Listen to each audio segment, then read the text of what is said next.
Gracias por venir, Joffrey. Ok, Carlos, gracias. Y ok, es tu show. Buenas tardes, Joffrey, Marco Antonio, y buenas tardes, John. Para mí nuevamente un placer estar con ustedes, casi un año y medio de haber estado fuera de pantalla. Ha sido un tiempo bastante importante, iniciando nuevas experiencias, nuevas visiones, el reinsertarse en la neurocirugía europea nuevamente, pero buscando también nuevos retos, ¿no?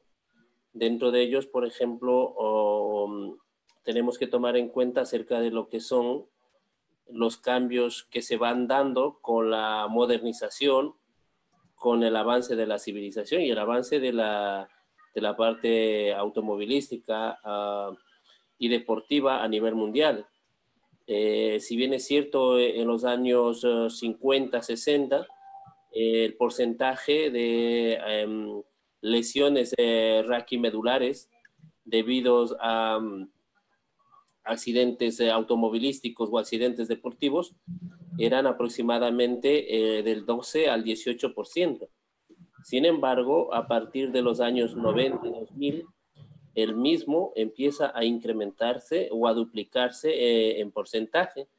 Y no tanto porque se hayan dejado de lado la parte de los diferentes cuidados de seguridad que se utilizan en la actualidad, tanto en la parte automovilística como en la parte deportiva, motocross, biciclismo, sino por que cada vez se va avanzando, incrementando en lo que es la fuerza, la potencia de cada una de estas actividades. Entonces, una de las lesiones importantes que suelen darse en este tipo de lesiones es los traumatismos raquimedulares, el cual como consecuencia, dependiendo del grado de afectación de la estructura medular, puede producir en una persona una disminución o alteración en lo que es la deambulación, los movimientos coordinados, los movimientos finos de los miembros, el tono muscular, la fuerza muscular. En la mayor parte de casos, cuando las lesiones afectan específicamente a la región cervical, los pacientes pueden quedar incluso tetraplégicos o tetraparéticos. Pero independientemente de eso, los diferentes métodos, las diferentes técnicas de rehabilitación que puedan ejercer o puedan ayudar al paciente, hay una de los cambios importantes que suele producir, es por ejemplo, la espasticidad. Entonces, ¿qué quiere la espasticidad?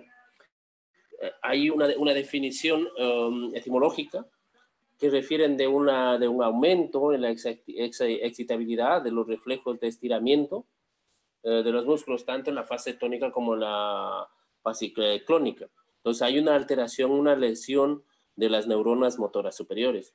Esto hace que un paciente tenga reflejos tónicos incrementados que van a resultar en una pérdida de agilidad, de una pérdida de destreza. Los pacientes quedan rígidos con pocas posibilidades de movimiento o mueven con mucha dificultad.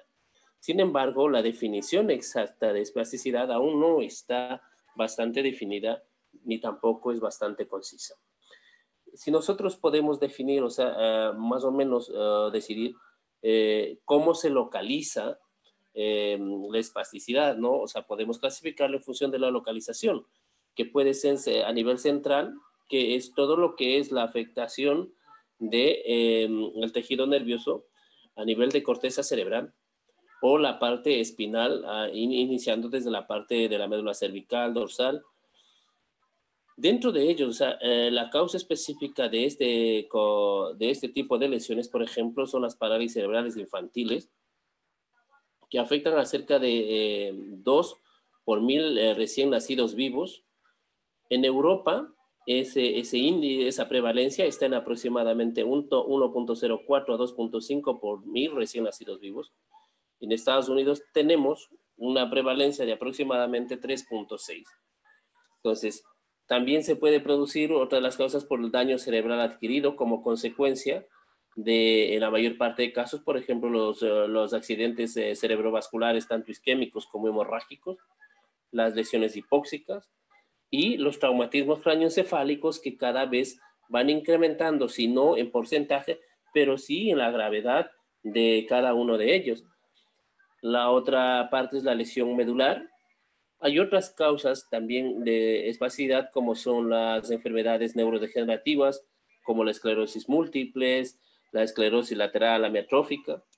Entonces, nosotros tenemos que ver en el contexto de cómo manejamos a este tipo de pacientes, ¿no? O sea, qué tipo de terapias podemos dar, si la rehabilitación, los diferentes tipos de medicaciones orales o locales que se pueden administrar a un paciente funcionan o no funcionan, cuál es el efecto que se tiene, hay efectos secundarios, y si los efectos secundarios son asequibles o no asequibles, o soportables o no soportables para el paciente.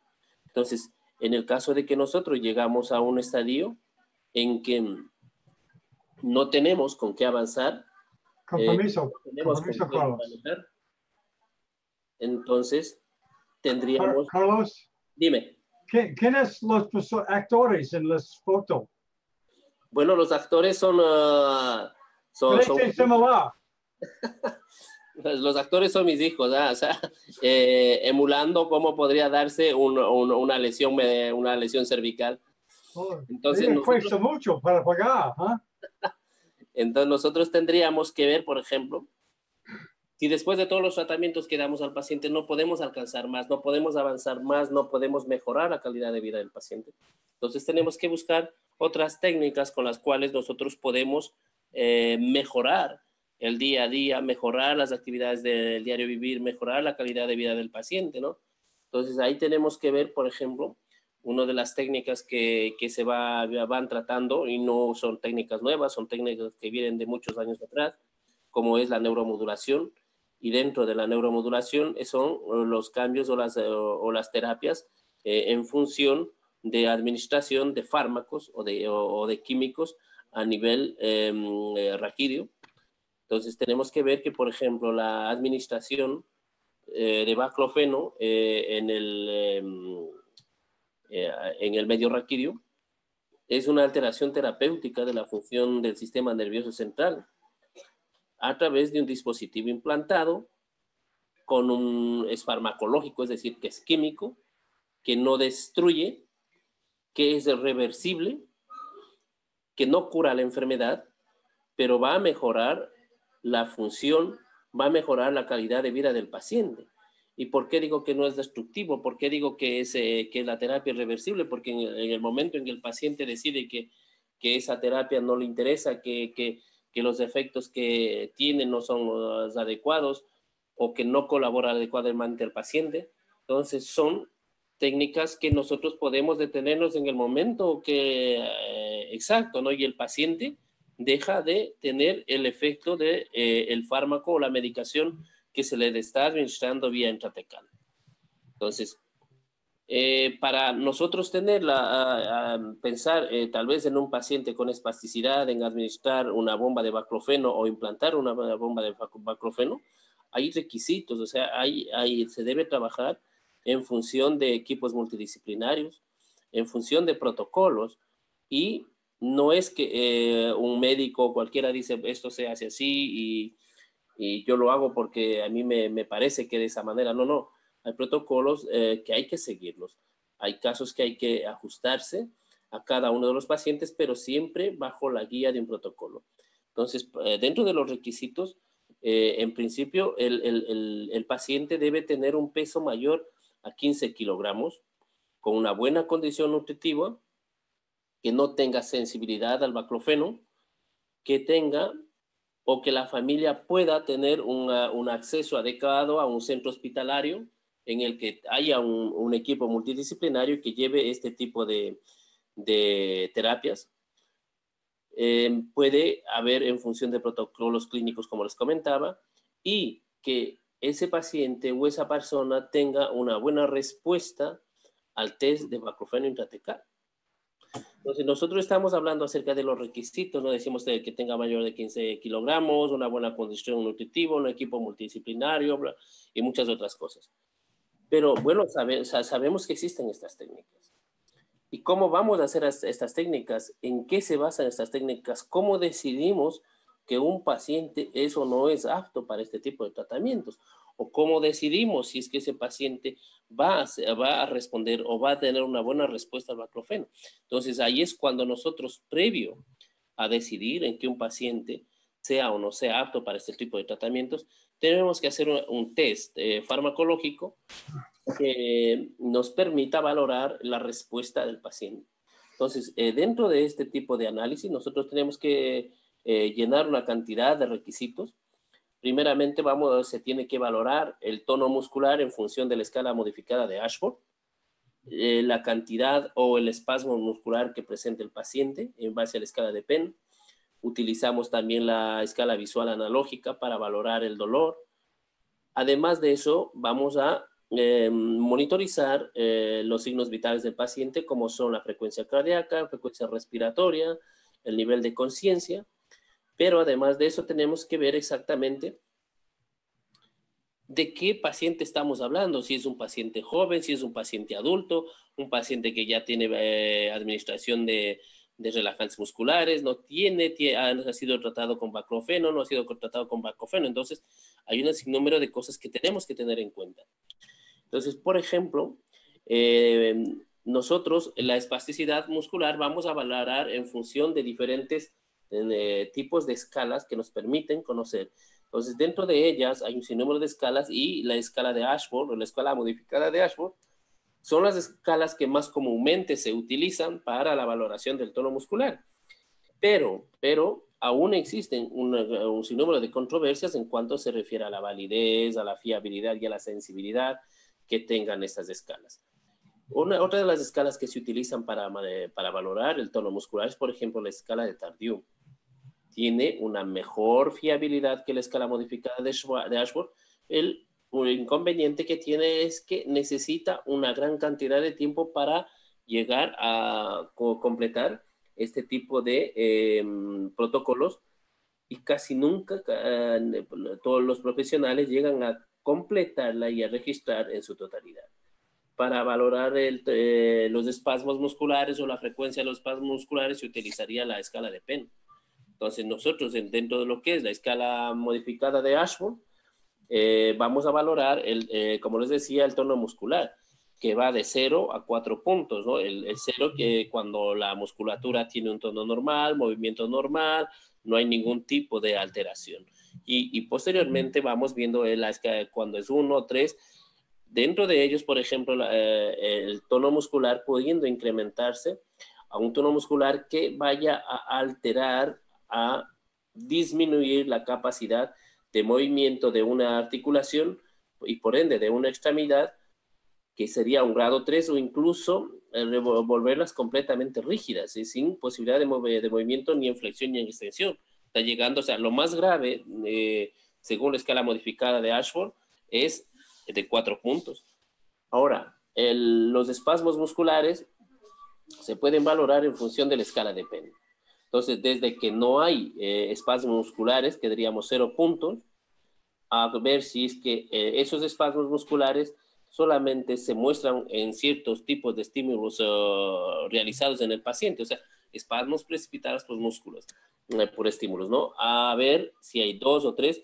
Y, por ejemplo, lo más grave dentro de eso es cuando los espasmos son espontáneos, o los espasmos espontáneos son más de 10 espasmos por hora. Eso quiere decir que, además de que el paciente está rígido, también presenta espasmos musculares que le van a producir un grado elevado de dolor muscular en el paciente. Para eso, vamos a utilizar, en cambio, la valoración del dolor en cuanto a la escala analógica visual, que va desde una puntuación de 0 a 10, siendo 0 no tener dolor, a 10 el dolor más intenso que pueda referir el paciente.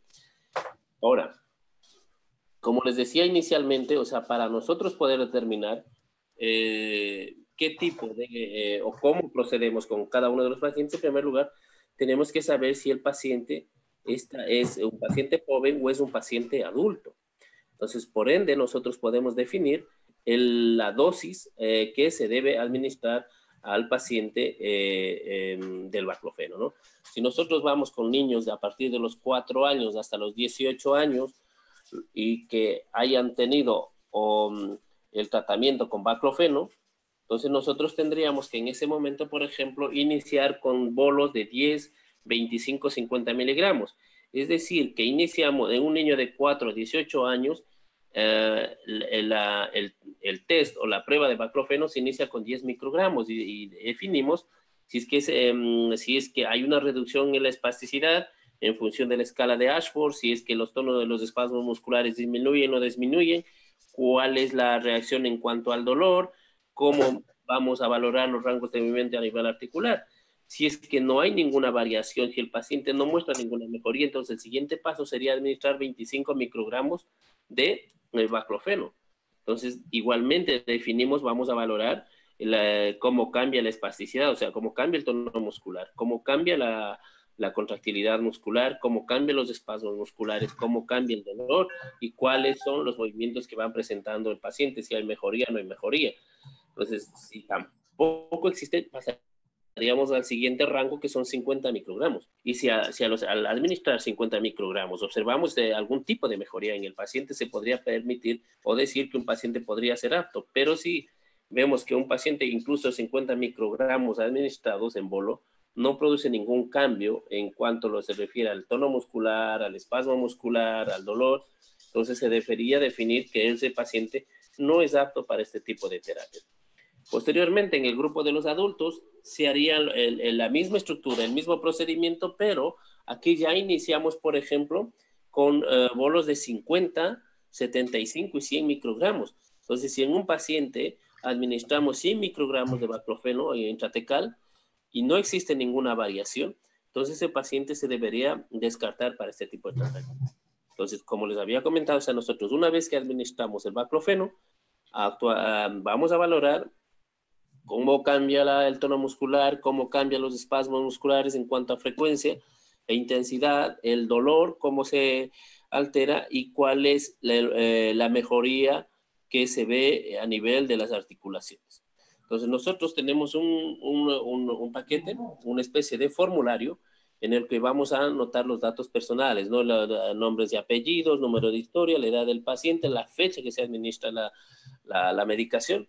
Posteriormente vamos a ver que tenemos que apuntar, por ejemplo, con cuánta dosis de baclofeno iniciamos el tratamiento, ¿no?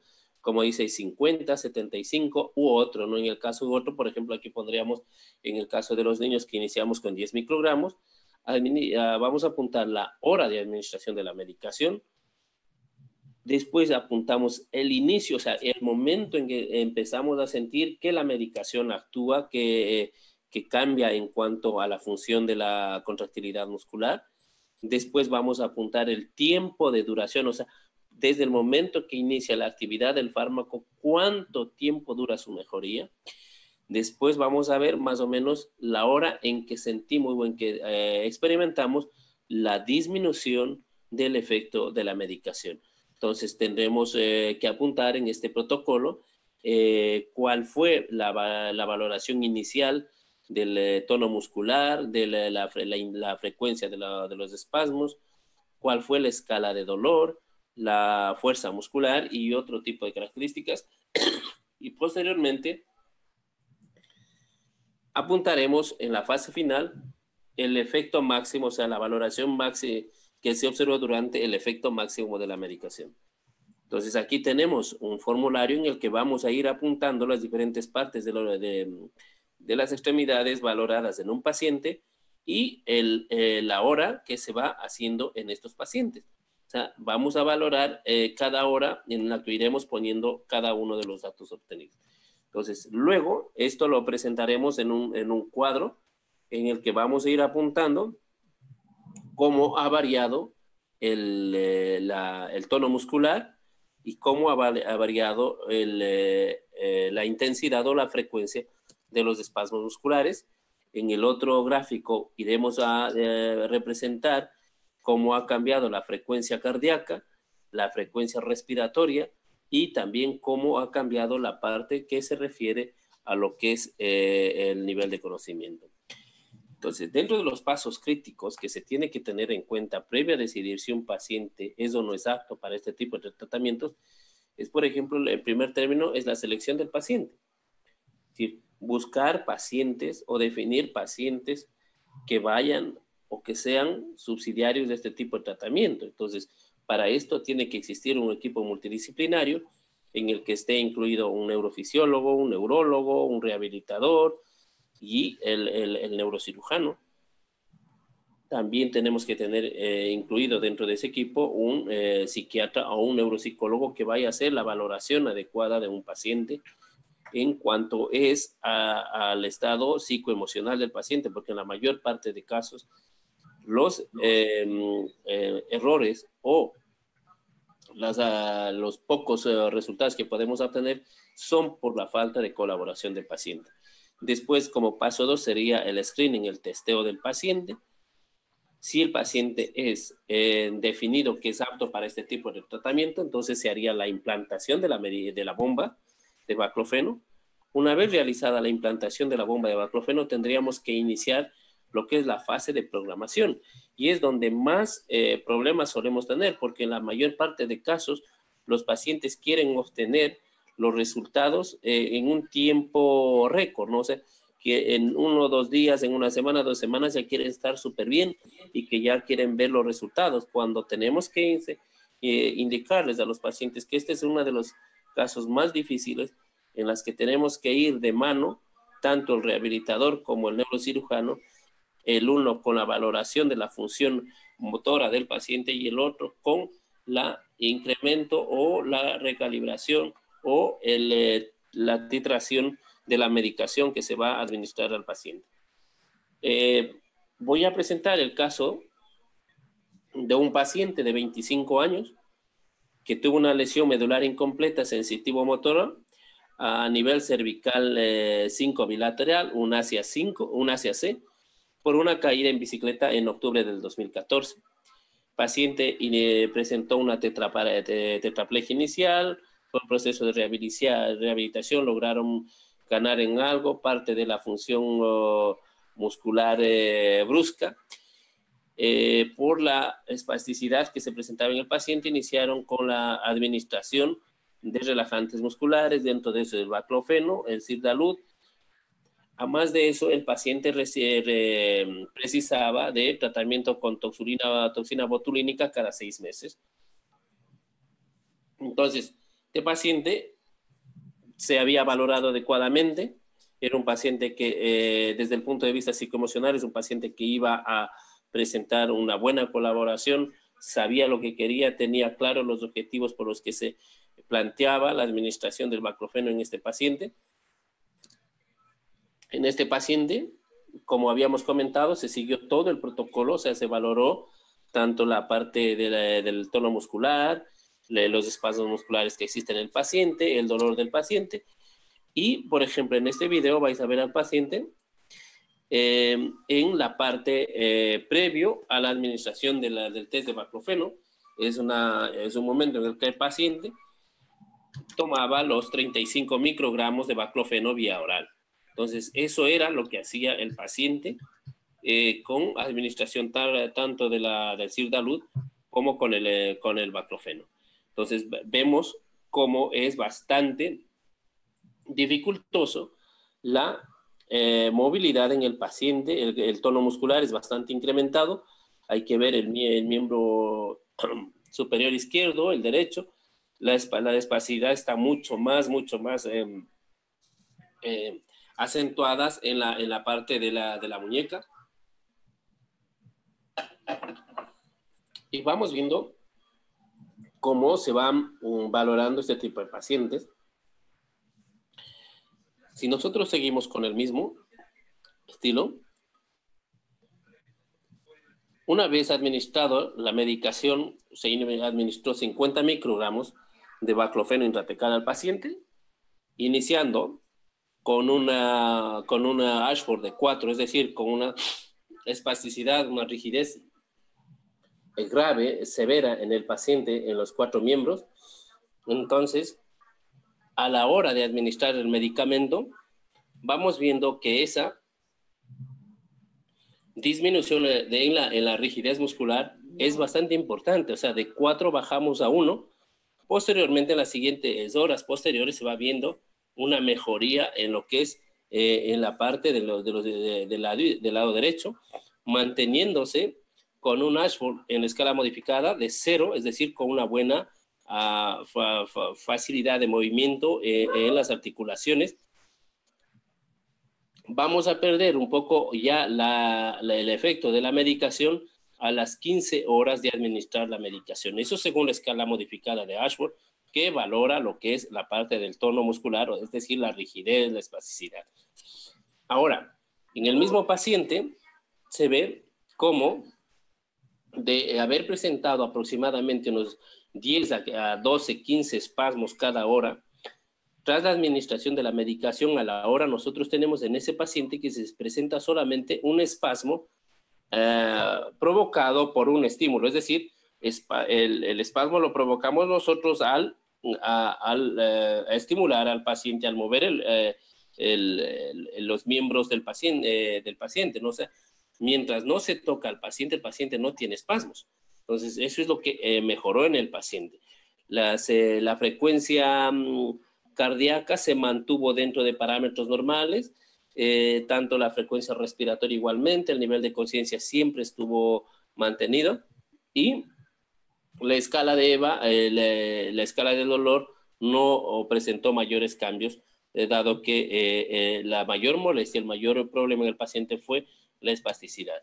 Entonces, aquí vamos a ver en estos videos, por ejemplo, es el paciente tras la administración del baclofeno. Entonces, en el un lado tenemos, previo a la administración del baclofeno, y en el otro, donde ven el paciente está hospitalizado y vamos viendo cómo se puede mover mejor el miembro inferior.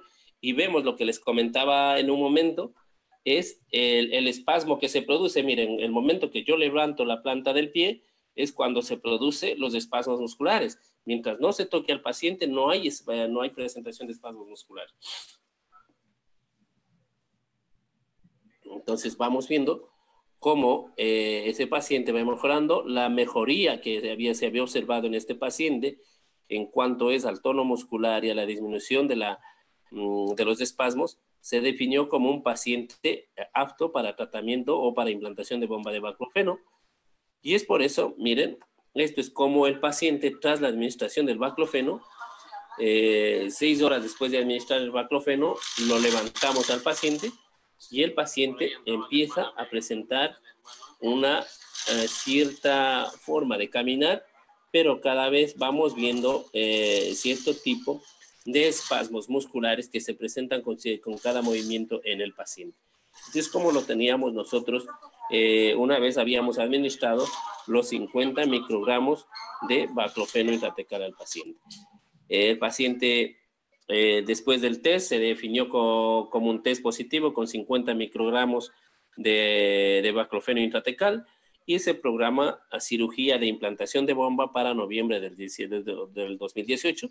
Efectivamente se hace la implantación de la bomba de baclofeno y vamos viendo ya al paciente, miren, en el 30 de diciembre del 2018, ya con la bomba de baclofeno implantada, con 98 microgramos de baclofeno en 24 horas, ha mejorado enormemente en cuanto es la posibilidad de la disminución del tono muscular, además de los espasmos que provocaban en el paciente una alteración importante en la movilidad. Pues eso fue lo que teníamos nosotros hasta diciembre el 30 de diciembre, es decir, un mes posterior a la implantación de la bomba. Ahora nosotros vamos a ver en el mes de mayo del 2019 se hace una nueva valoración al paciente. En este caso, el paciente tiene 120 microgramos de baclofeno intratecal. viendo la respuesta que teníamos en el mes de diciembre, se decidió subirle 20 microgramos más. Entonces teníamos al paciente con 120 microgramos de baclofeno intratecal en 24 horas.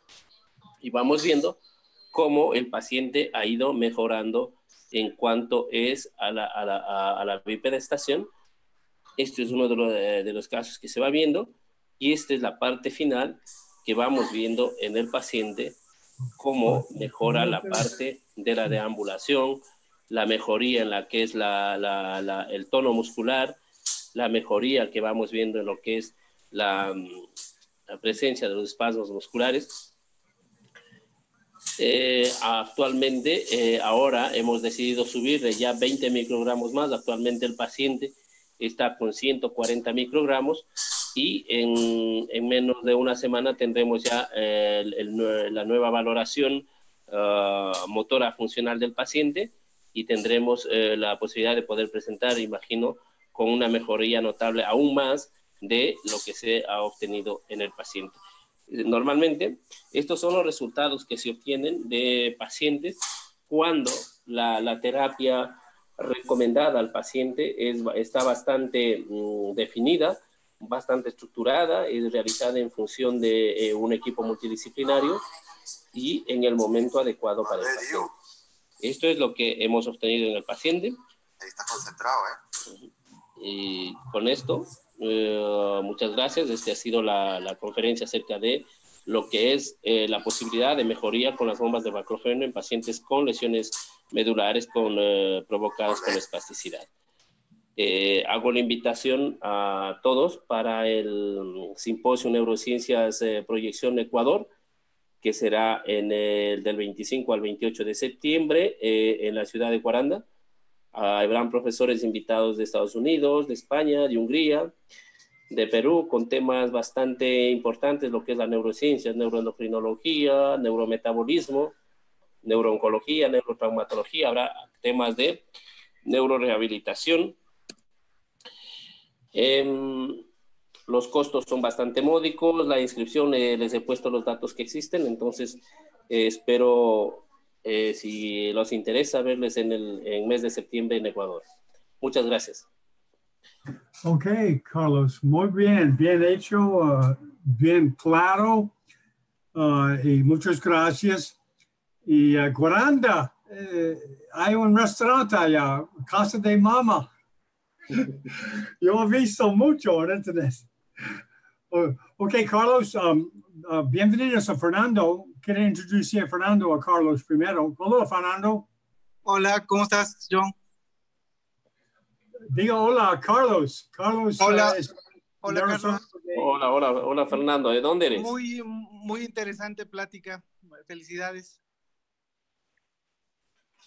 Ok, él está de Ciudad de México, Carlos. Ajá. Saludos. ¿Qué tal? Okay. Hay preguntas o comentarios, Geoffrey. Sí, yo tengo una pregunta.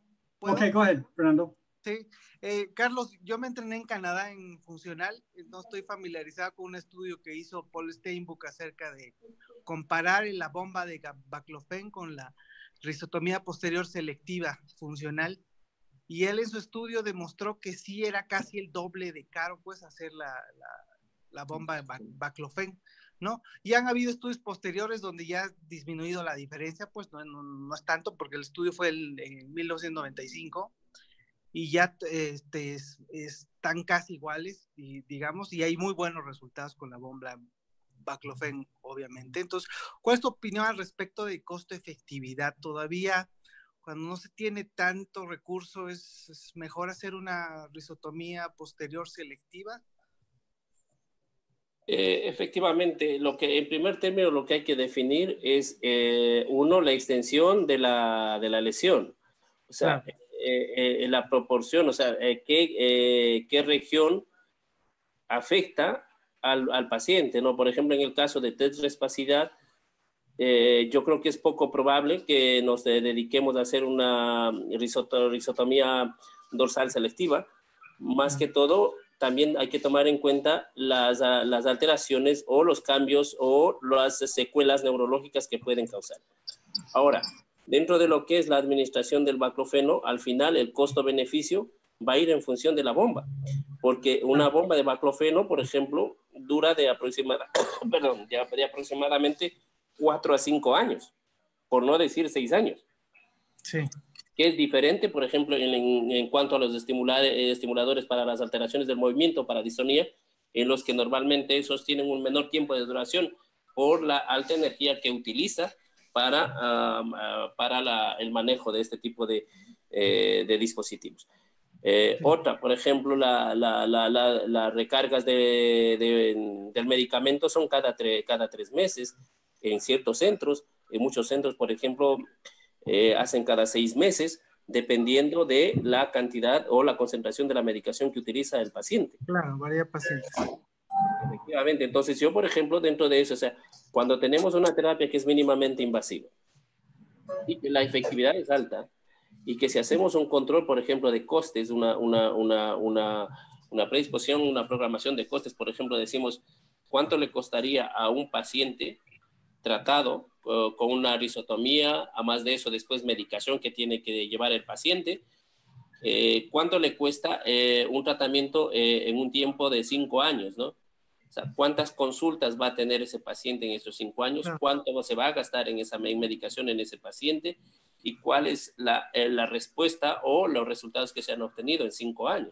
Entonces, si nosotros vemos a un paciente con una bomba de baclofeno, que se le titra aproximadamente de 6 meses a 1 año, se logra una buena titración, una buena respuesta, o sea, la calibración de la cantidad de medicación que requiere el paciente.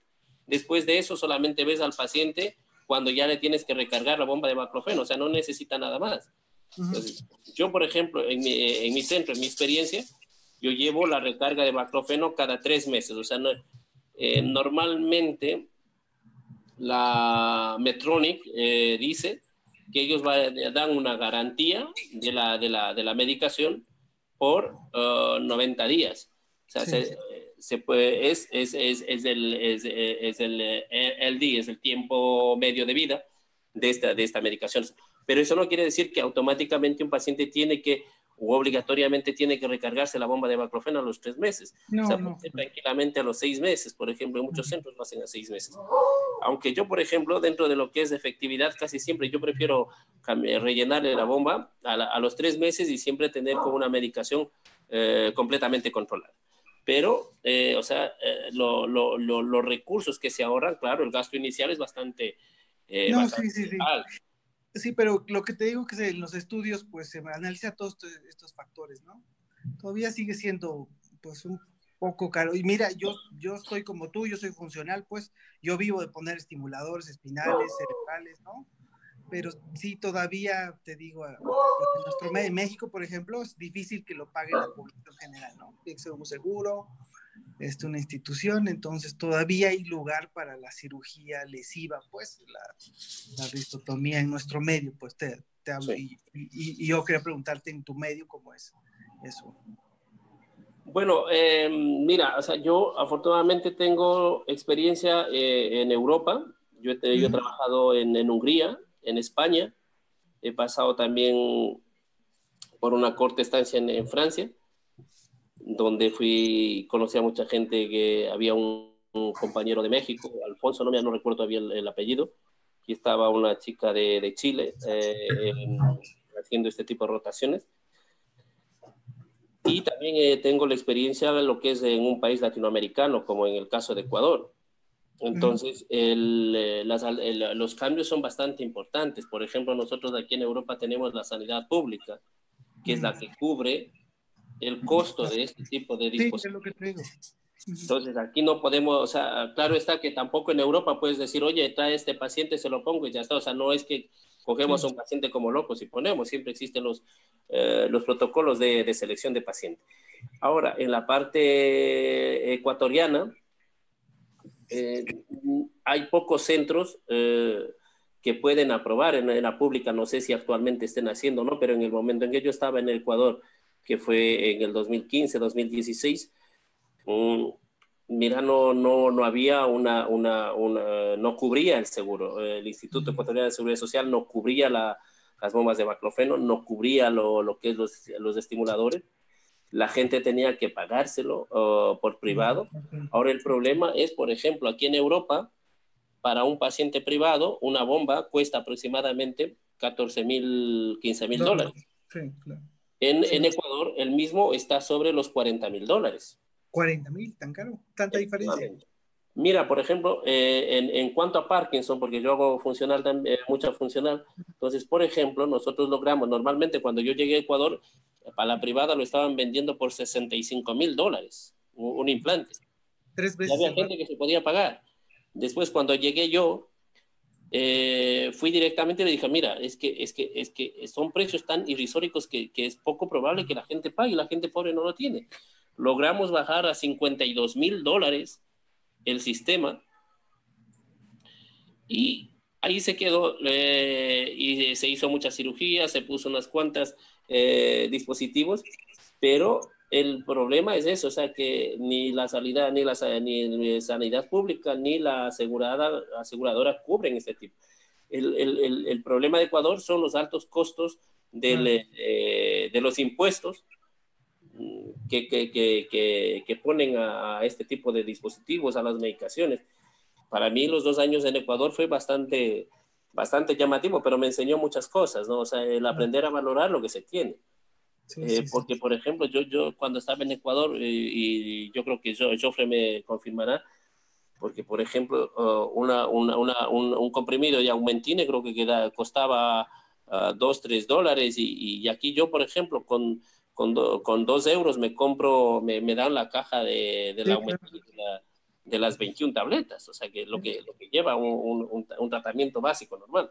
Entonces, ese es el gran problema que existe, por lo cual, por ejemplo, en Latinoamérica aún tenemos mucho por trabajar, ¿no? Y es lo que tú decías, por ejemplo, las risotomías selectivas y todas esas cosas están a la orden del día, porque hay que buscar soluciones para el paciente, hay que mejorar la calidad de vida del paciente. Y si no podemos con las tecnologías que tenemos actualmente, lastimosamente estamos obligados a realizar procedimientos que en ciertos países europeos o en Norteamérica se dejaron hace mucho tiempo. Sí, claro. Muy bien, gracias. Okay, ¿hay más preguntas de comentario? Ok, Marco, ¿hay algo a decir? Aparte de hola, ¿cómo está? Está en Bolivia, ¿verdad, Marco? Sí, buenas. Está en Bolivia ahora. Sí, en La Paz. Tengo una pregunta, doctor. Ciencias el PRET, ¿cierto? Y el síndrome de retirada abrupta, ya sea bioral o como cuando se está haciendo esto, se presenta de retirada abrupta de baclofeno. ¿Puede oír, Carlos? No tanto, pero más o menos, o sea, algo acerca de las complicaciones que pueden dar este tipo de terapias, por ejemplo, el síndrome de deprivación, ¿no? Sí, de ese. Efectivamente, o sea, se pueden dar este tipo de casos, pero por ejemplo, cuando hay pacientes con bombas de baclofeno, lo que siempre suelo decir, ¿no? O sea, cuando nosotros al menos cuando yo pongo a pacientes con cargas de bomba de baclofeno, siempre les dejo con un margen de 2 a 3 mililitros que normalmente son para 1 o 2 días. Entonces, desde el momento en que suena la alarma de la bomba, aproximadamente tenemos 1 o 2 días para que ese paciente llegue al médico, ¿no? Porque en muchas ocasiones es el paciente, por ejemplo, afortunadamente eso todavía no nos ha pasado aquí porque siempre lo tenemos controlado, ¿no? O sea, nosotros tenemos organizado adecuadamente la fecha exacta en la que el paciente tiene que venir a la consulta para hacerle la recarga de la bomba y todas esas cosas. Pero independientemente de eso, puede producirse en ocasiones una parada brusca de la bomba por A o B circunstancias. Entonces, pues, él deja de administrarse baclofeno, el paciente puede producir ese síndrome de deprivación, incluso puede llevar a la muerte, porque puede llegar a ser incluso la hipertermia maligna y una parada respiratoria incluso el paciente. Entonces, hay que educar también al paciente cómo tiene que reaccionar ante este tipo de cosas. Uno de los parámetros simples, sanos, y lo que siempre se suele hacer es, por ejemplo, que en cuanto suene la bomba, o en cuanto sienta algún tipo de alteración, que el paciente o llama por teléfono, porque siempre entregamos los teléfonos personales. Esa es la diferencia entre un neurocirujano o oncólogo o raquis o lo que sea. El neurocirujano que se dedica a la funcional y que se dedica a hacer dolor crónico, ese cirujano es el que está completamente ligado al paciente. Entonces, la mayor parte de casos, cuando a mí me enseñaron esto, me dijo, mira, Carlos, dice, a ti, al paciente te va a encontrar, si es que estás en la China, en Estados Unidos, donde sea, pero te va a encontrar. Porque vas a tener que darle tu teléfono, porque pueden pasar este tipo de cosas. Entonces, simplemente al paciente se le da un número de contacto que siempre va a estar online las 24 horas, entonces se pueden localizar. Esa es la forma de trabajar de nosotros aquí. Entonces, por ejemplo, ¿qué es lo que solemos hacer cuando el paciente presente cierto tipo de alteraciones que pueden ser compatibles con un síndrome de deprivación? Lo que solemos hacer es que se le administre el baclofeno vía oral hasta que llegue al centro donde estamos nosotros y poder realizarle la valoración adecuada y definir si es que en verdad es o no es un síndrome de deprivación en el paciente. Pero dentro de ellos hay un porcentaje del 2 al 5%. Incluso hace poco yo di una conferencia sobre lo que son las complicaciones en el manejo de bombas de baclofeno. Si le parece a John, podemos pasarle en unas semanas o en unos 15 días, hablamos acerca de las complicaciones que pueden existir con las bombas de baclofeno, que también es una conferencia totalmente distinta, una conferencia bastante amplia. Okay. Gracias por la aclaración. Okay, muy bien. Muy bien. Joffrey, ¿algo a decir antes de cerrar? No, realmente agradecerle mucho al doctor Carlos. Una conferencia muy bonita, muy interesante. Aquí en nuestro centro no hay mucha experiencia acerca del uso de la bomba de baclofeno. Más existe es la resotomía selectiva, como explicaba el doctor Castro. Somos un poco más lesivos. Es por, ya se mencionó anteriormente, es el costo de la bomba. Es bastante caro. Y aquí si uno trata de mandar a comprar o incluso tratar de resolverlo por un sistema de red público de salud es casi imposible. Es bastante interesante, sobre todo la cantidad de horas que puede durar este medicamento y modificar todavía la contractibilidad y los espasmos. Me agrada mucho, es bastante interesante entrar a este tipo de patologías y valorarlas, sobre todo tener un tipo específico de paciente y seleccionar bien y de manera adecuada un paciente es muy interesante. Muchas gracias por su conferencia. Ok, gracias, Joffrey. Ok, Carlos, muchas gracias por venir el domingo y todos los panelistas, gracias. Yo voy a mandar el recuerdo de esta charla. Y quiero hacer más charlas en español ahora. Y Fernando es bienvenido. Y Carlos, queremos televisar este congreso de 25 de Parkinsonism de Ecuador, si tú quieres. Sí, escuché que van a hablar de Parkinson. Muy bien. Sí, claro, voy a estar atento a la transmisión. Sí, pero también, Fernando, puedes irte a la conferencia, que tampoco cuesta mucho viajar a Ecuador. Okay. Bienvenido. ¿Cuándo es? ¿En qué fecha exactamente? ¿Ya quiero hablar de este congreso, Carlos? Carlos se fue. I don't know. Se fue, ¿no? Yo creo que es 25 de septiembre, 2 o 3 días de Guaranda. Está en Guaranda. ¿Puede hablar de su congreso, Carlos, por favor? Mira, como te decía, tenemos un congreso. Este ya sería el segundo simposio, porque el primer simposio es el 16 y lo televisamos con John, ¿te acuerdas? Ok. ¿En qué fecha es, Carlos? Es el 25, o sea, las conferencias, la parte científica empieza el 26, 27, 28, que es... ¿De qué mes?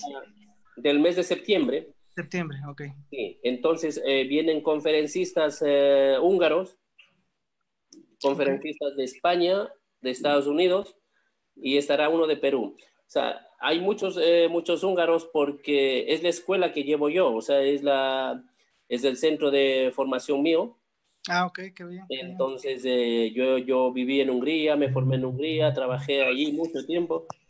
Entonces, tenemos una escuela parecida a la escuela alemana. Claro. Llevamos el mismo tipo de formación.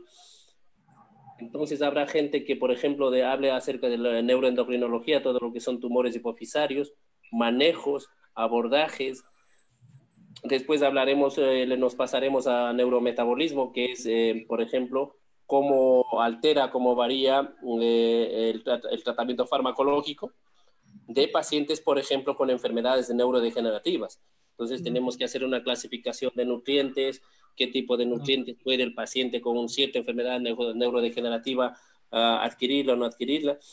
Entonces ese es otro de los puntos que tendremos unos buenos conferencistas en ese aspecto.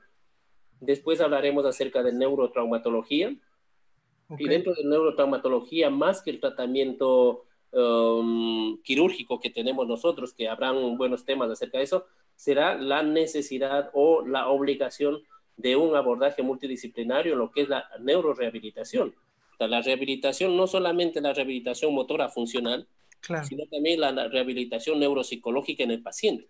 O sea, mientras no haya una rehabilitación psicoemocional del paciente, no vamos a obtener una mejoría funcional adecuada en el paciente.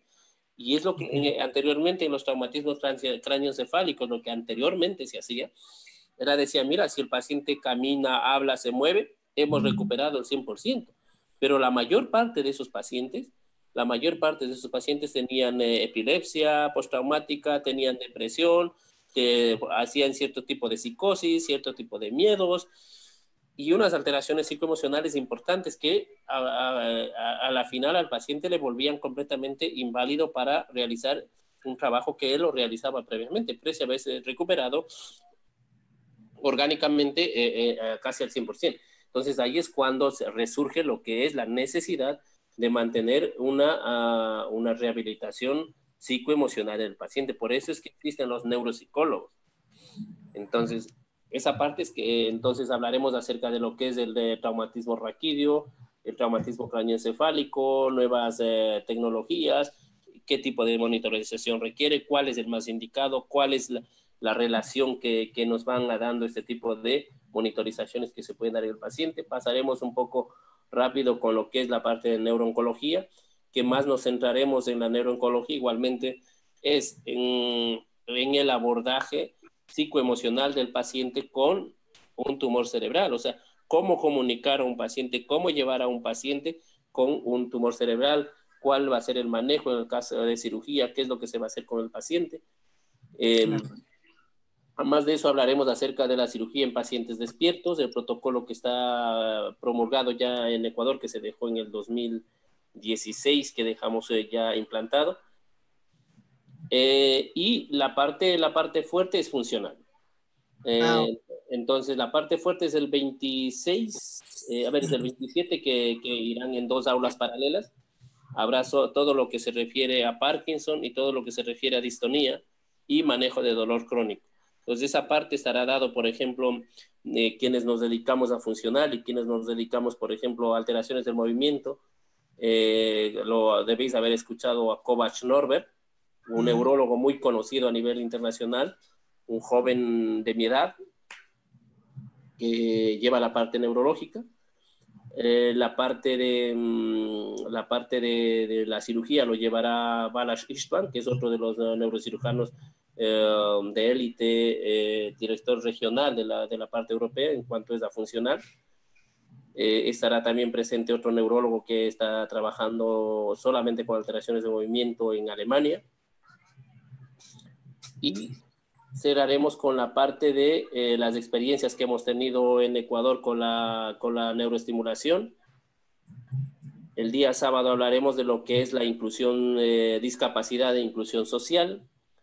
Hablaremos algo de neuroeconomía, ¿no? Que es una parte importante. O sea, yo cuando llegué a Ecuador, mi parte más dramática fue ver pacientes que tenían que decidir entre si comprar la medicación para tratarse o alimentarse. Es un gran problema que existe en los países latinoamericanos que no tienen un seguro que cubra su tratamiento, ¿no? Entonces, el mismo hecho de tener que comprarse solamente unas 2, 3, 4 tabletas. Te imaginas que nosotros no se podía mucho recetar, por ejemplo, el ropirinol, la rotigotina, la rasagilina, porque son medicaciones caras. sí. El Estalevo es una medicación cara, entonces, Sí. entonces el paciente decía, es que yo solamente puedo comprarme o lo que me da la sanidad pública, que era la levodopa, carbidopa y el viperideno. El viperideno les daban a mansalva, o sea, por cajas, ¿no? Entonces, y cuando se les podía o se les indicaba de dar otra medicación, entonces simplemente el paciente no los compraba y no presentaba mejoría porque simplemente no tenía dinero, o sea, o lo compraba una vez, o decía, mire, me voy a tomar 3 veces a la semana, un lunes, un miércoles y un viernes, y el resto ya no me lo tomo. Entonces, no había una mejoría, o sea, se podía mejorar en el tratamiento y el manejo de esos pacientes, pero lastimosamente la parte económica era la más dificultosa, y entonces ahí es donde la Fundación Parkinson Ecuador empieza a hacer un estudio de lo que es neuroeconomía en un paciente con enfermedades neurodegenerativas. Entonces, definir si es que un grupo familiar, quién es la parte básica funcional, quién es el que trae el dinero a la casa. Entonces, en función de los ingresos que tiene un núcleo familiar, empezar a proyectar, a programar gastos, ¿no? O sea, cómo y en qué gastarme o cómo manejarme económicamente en un hogar en estas características. Entonces, es lo que se está haciendo la Fundación Parkinson Ecuador en el momento actual. Y es lo que vamos a presentar en parte de neuroeconomía. Habrá una parte importante en lo que es la parte del manejo psicológico del paciente, tanto depresión, distimias, la estimulación psicoemocional que presentará. Y otro de los temas que ahora mismo están en boga, no lo tenemos tan claro, quienes nos dedicamos a funcionar, es la parte del Reiki en enfermedades neurodegenerativas. Más que en degenerativas específicamente, se está hablando mucho del Reiki en la enfermedad de Parkinson. Entonces, es un tema que vamos trabajando poco a poco, a ver si es que los resultados que supuestamente tienen son o no son reproducibles. Muy bien, vamos a hacer el intento de ir para allá. Suena muy interesante. Sí, yo creo que es un, lo digo, o sea, son objetivos que nos vamos creando nosotros mismos y tratando de, la idea mía siempre ha sido de incorporar a gente joven, y eso comentaba hace rato con Jofe también, que cuencano ecuatoriano, y bueno, yo soy poco conocido en el país porque lastimosamente yo salí hace mucho tiempo de Ecuador. Entonces he estado dos años en Ecuador ejerciendo la neurocirugía, pero luego ya me he regresado nuevamente para Europa, pero eso no ha hecho que sigamos con el proyecto de inclusión que iniciamos en el 2015. Posteriormente se creó la Fundación Parkinson Ecuador, y esa es la que estoy trabajando, y cada cierto tiempo viajo a Ecuador a ver pacientes, a prestar atención. Entonces, es ir trabajando, y la idea mía siempre va a ser, o sea, crear un grupo, incorporar gente nueva, gente joven, a un nuevo proyecto de neurocirugía en el país. Claro, qué bien, muy bien. Bueno, nosotros también tenemos nuestro Congreso Nacional. Yo ya soy secretario de la sección de funcional. Los invito igual, es el 8 al 12 de julio. Viene mi profesor, yo me entrené en Vancouver, British Columbia University. Pues viene mi profesor Christopher Honing, funcional igual, súper reconocido. Y también vamos a hablar de dolor, de esto. Viene Andrés Lozano, viene de Colombia, viene Jairo Espinosa, y Piedimonte de Argentina. Entonces, también si tienen interés en otras ramas, ya vienen de cada sección, hay muchas. Yo también pertenezco a endovascular, hice endovascular primero en Argentina y luego en México, entonces también pertenezco a esa sección, y también los invito. El congreso es riquísimo, y también, al igual que ustedes, intentamos que gente joven esté tomando el mando, ¿no? Estamos en eso, en la transición. Entonces, sí, sería bueno pasarnos un mail y comunicarnos, y al igual que tú, yo también no soy de México, yo soy boliviano como Marco Antonio, y vine a estudiar aquí la especialidad, y ya me quedé, y ya estoy viviendo aquí hace mucho, ¿no? Y me entrené también en 3 países, fui a Argentina, fui a Canadá, volví aquí para seguir con el trabajo, ¿no? Entonces, igual que tú, mucho ímpetu de mejorar la neurocirugía en otros países y pues platicar de la experiencia que tiene uno, ¿no? De hecho, yo ya estoy trabajando con la empresa, ya soy proctor nacional de Abbott St. Jude. Entonces pongo estimuladores de esto, no tienen todavía pues bombas de infusión, todo esto, ¿no? Todavía hay que usar de la competencia, pero la idea es ir para allá, ¿no? Entonces también viajo mucho dentro del país para ayudar a los colegas neurocirujanos a poner estimuladores espinales y cerebrales, sí. Bueno, sería excelente a ver si nos vamos para Cuba. Sí. Para Cuba, digo, para México, perdón. Para México. Muy bien, muy bien. Sí, está bien. Muy bien. Gracias entonces, John. Y nos pasamos los mails, ¿no? Sí, claro. Ya John tiene todos mis contactos, tiene el teléfono, pero de todas maneras... ¿Quiere poner su email ahora en chat? Yo mandé un email de Geoffrey a su dirección, Carlos, pero necesito dirección de Fernando para dar a Carlos. Escribe en chat. Déjame ver dónde está el chat. Sí, okay, al fondo hay un... Ahí está mi dirección, John. Sí, yo voy a poner en su cuenta. Ya les puse mi dirección y les pongo mi celular. Yo voy a poner en su cuenta, Carlos. Sí, John, por favor, mándame a mi cuenta todos los datos de contacto, porfa. Sí, yo estoy cambiando el signo de la página de estudio. Voy a poner links para contactar. Sí, yo voy. Fernando Castro. Sí, yo ya les mandé en el chat mis datos. Pues ahí sí. Y ya tengo el correo también tuyo, que es de Gmail. Sí, ya lo tengo. Sí, el Gmail va, pero normalmente yo más utilizo el Yahoo. El Gmail es más oficial, como te digo, más profesional, pero el personal es el Yahoo. O sea, lo mismo, solamente yahoo.com. Bueno, ok. Muy bien, estamos en contacto entonces. Muy amable. Perfecto. A ver si nos reunimos por ahí. Muy bien, gracias. Vamos a terminar. Déjame terminar oficialmente este programa y gracias a todos por venir. Y nos vemos. Yo voy a mandar el video a Carlos y bienvenidos a la próxima semana para más presentaciones. Voy a terminar oficialmente. Queda aquí si tú quieres. Chao. Saludos. Ok, es terminada. Okay. Sí, buen networking, Carlos, networking. Sí, bueno, John, a ver si me envías los datos de Marco Antonio, tengo yo. De Joffre no tengo, de Fernando envíamelo, por favor. Sí, yo mandé. Están con cuenta ahora. Joffrey y Fernando. Están emails en su cuenta ahora. Perfecto, ya puedo yo con ellos contactarme. Okay. Bueno, yo voy a descansar un poco porque aquí ya llevamos ya... 1 de la mañana. 23, 22. Ha sido un gusto estar con ustedes. Gracias, Carlos. Pasen bien, hasta luego. Hasta luego. Okay, hasta luego.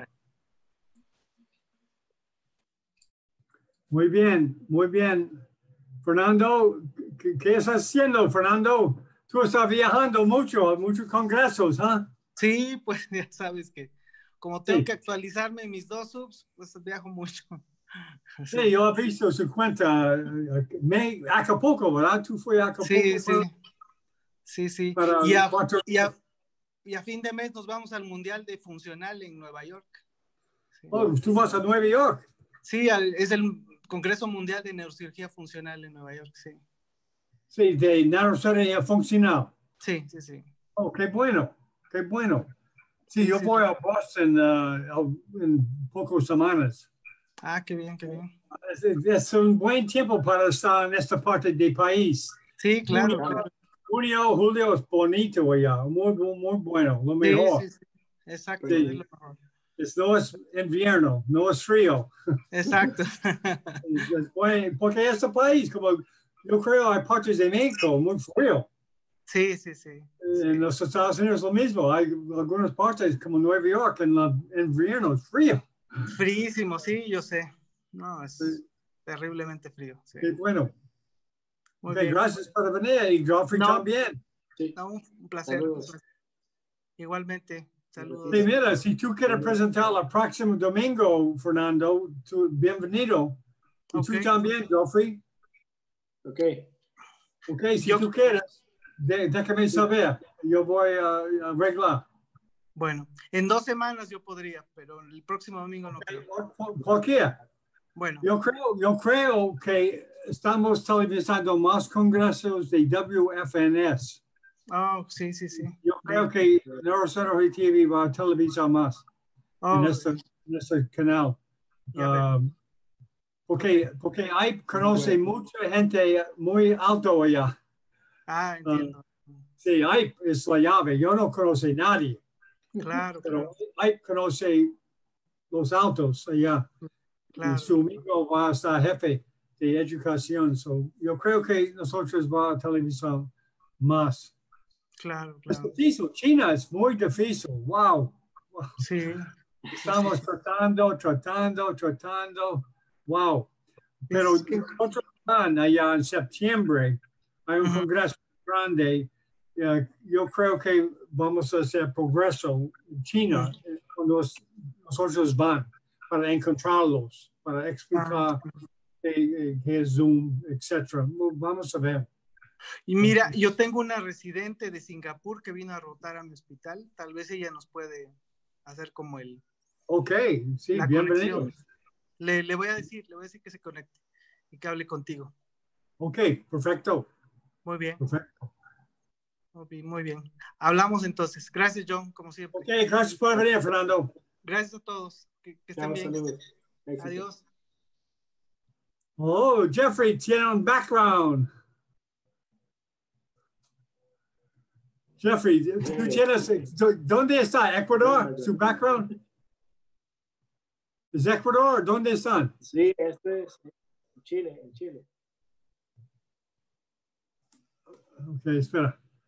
Ok, ya. Oh, sí, con un blanco, color blanco.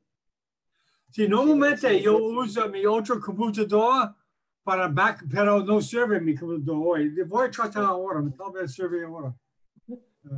Espera. It's crashed. Pero déjame ver si yo puedo abrir ahora. Oh, no. Okay. I know it's there.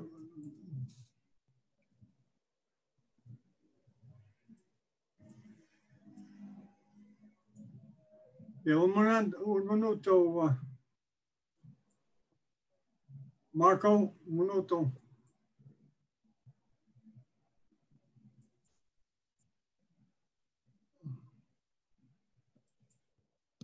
Ok, tú puedes ver ahora, ¿verdad? Mira. Marco se fue. Sí, bien. Necesito cambiar host. Si yo cambio host, yo puedo. Sí, hay sonido cuando hay dos computadores. Make host. Ok, ahora yo voy a cambiar. Ok, ahora yo voy a meeting. Sí, sí, sí, es bueno, su pantalla es bueno para color blanco. Sí, es bueno. Sí, necesita experimentar, ¿verdad? Para otro iPad. experimentar, ¿verdad? Sí. Sí, porque parece bien para el color blanco. Sí, pero es bueno, buen fondo. Sí.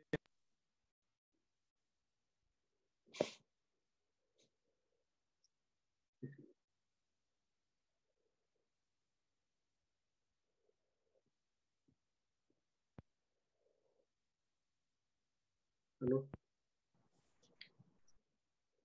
Hola. Oh, wow. Hey, Joffrey. Blanco. Mira, El blanco, sí. sí, mucha gente me dijo que no puede hacer, solo necesito un color. Verde. Green. Esto que mi cámara no sirve. Hoy tengo muchos problemas, necesito comprar otra cámara.